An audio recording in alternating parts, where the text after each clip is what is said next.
আইপিএলে সবচেয়ে বেশি সেঞ্চুরি বিরাট কোহলির। ভারতের সাবেক অধিনায়ক কদিন আগেই আইপিএল ক্যারিয়ারের অষ্টম সেঞ্চুরিটা পেয়েছেন।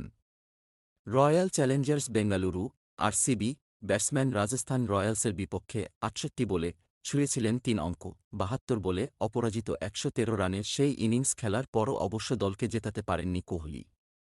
বরং ১৮৩ রান করে বেঙ্গালুরুর ৬ উইকেটে হারের পর সমালোচনা হচ্ছে তার স্ট্রাইক রেট নিয়ে।